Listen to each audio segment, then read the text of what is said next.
Always guests on Keel heard via the Jack Spring Electric Keel Newsmaker Hotline, the president, the CEO of the Louisiana Association of Business and Industry. Mr. Stephen Waguespack is back. Hey, Mr. Wags, how you doing today? What's new? What's going on? Man, I'm doing well, man. It's been a long time. How y'all been up there? Good. You are on, I think, God, there's so many task forces and committees. You are on the legislative back to work task force. Have I got that right? Did I get the right one?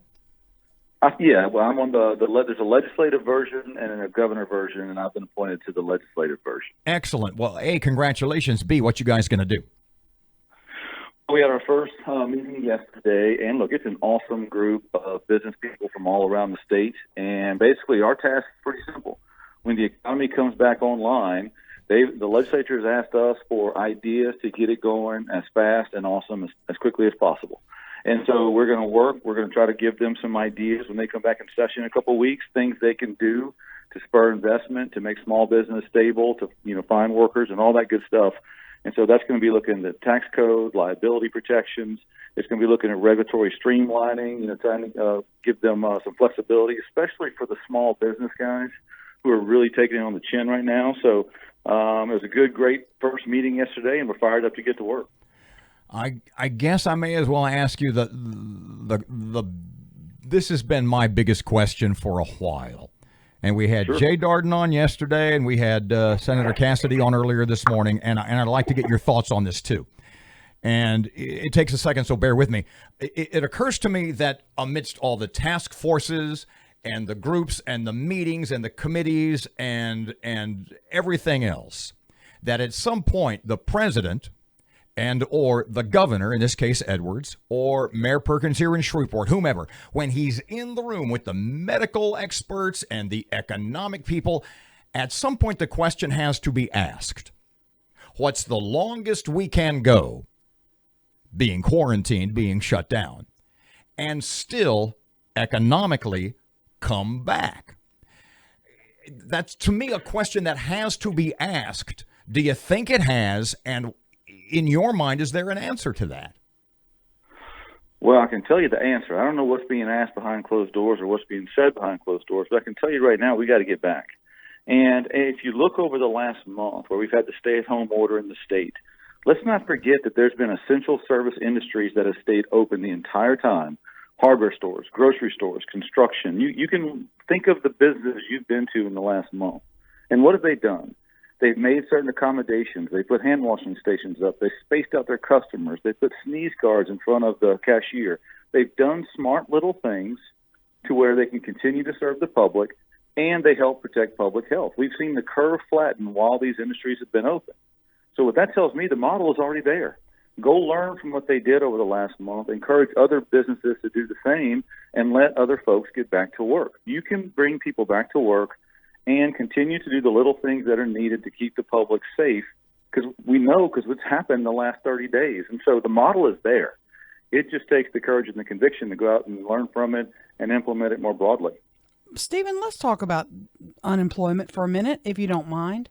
We're talking about 22% unemployment right now.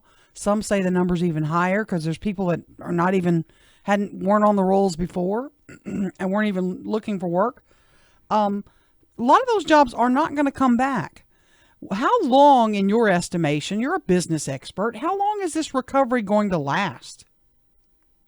I think there's going to need to be a lot of patience with this recovery. I hate to say it. And so Lauren Scott, who's a well-known economist here in Louisiana, gave us a presentation yesterday with our task force.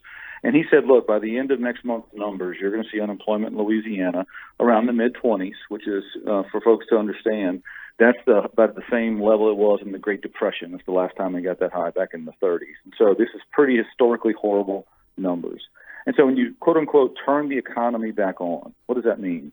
You say, okay, folks can go back to do things. Well, the public has been trained to be scared of everything outside their doors. And so it's going to be hard to get folks to go back in restaurants, to go back in retail, to go back to festivals and events where crowds are there. So there's going to have to be a retraining for that. So there's going to be a long curve there. And then you've got the oil crash. Mm-hmm. And so you also have a lot of that production that is sitting in storage right now. It's going to keep prices deflated. You got a lot of purchases that have not happened. So when things get back in line, The question is, we need to do everything we can to get customers comfortable going back to stores as quickly as possible. And we've got to find a way to start ordering products, bring demand, get travel going again, so we can burn through some of that oil and get prices to get to a reasonable level at some point. Because if not, Q3, Q4, first part of 2021, going to be still significant, headway that we're looking at. So it's going to be a tough recovery. The first thing we have to do is we got to get folks back to work as soon as humanly possible. $1.8 billion the state got, Jay Darden told us. Senator Cassidy just told us that's for governments to use to repay them for what they've spent with regard to this coronavirus. We don't have a real good track record. 55% of that's supposed to be for the state, 45% for local governments. We don't have a real good track record of meting out and doling out federal dollars. Somehow it gets lost in the bureaucracy. Are we going to do a better job this time? Are you confident that we have to? Well, I'll be able to answer that question after we see how it's implemented. Right now, if you ask the state and locals, what they say is, look, we don't have much guidance. We're not sure exactly what the strings attached are. We're asking for more information. Okay, this is a unique time. I'll go with that. But at some point, they're going to have to understand how to spend these dollars. And at some point, they're going to have to be very transparent and open with the public and say, here's where the dollars are going. Thankfully, we know that the legislature is going to be back pretty soon. So any way that those dollars are going to be implemented are going to have to go through the budget process. And in talking to the new legislature, folks forget, we've got a brand new legislature down there. They haven't been able to hit the playing field yet, but they're ready to kind of come in and get their hands dirty on this recovery. And as I've talked to leadership and some of the newer members, they're ready to come in and ask these details. And so I'm somewhat confident you're going to have a good oversight process at the legislature. So I think we're a couple weeks away from being back in session, having hopefully the state and the locals getting the guidance they need from the feds, and then it'll be game time for them to go forward with a plan for the public to see and this new legislature to have oversight over. Stephen, we talked to Jay Darden yesterday. I think I may have mentioned that earlier in the interview. I'm old and I forget stuff. And I asked him about the possibility of a special session, specifically, pardon me, because of the budget shortfall, because of the revenue shortfall.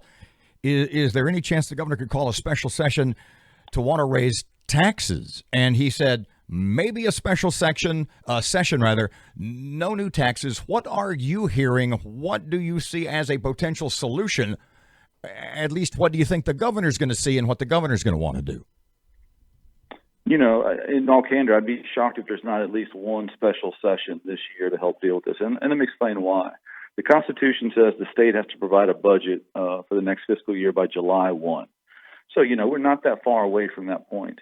And so the way the state does that every year is they go to the REC, the Revenue Estimating Conference, which is a panel of economists who give them all the information on how much money the state's going to collect for the next year. If you ask those economists right now, they have no idea, and look, for good reason, they have no idea what the state's going to collect on sales tax, income tax, severance tax, property tax, et cetera. And so they don't know. And so the thought that the state is going to pass a budget by July 1 that truly knows what things are going to look like in October, November, December, it's not going to happen. And so I think they're going to have to come in, pass some type of budget that is pretty much intended to get them a couple months or half a year down the road, and hopefully spend the rest of their time in this session passing, considering, reviewing smart, strategic policy solutions to help this economy go quickly. And then maybe a little bit later on, when some of the data's in, come back in and have a more thoughtful budget put in paper. Because if they put a budget together by July 1 without knowing what they're going to have, we're going to end up in these mid-year, wild swings that no one wants to go through again.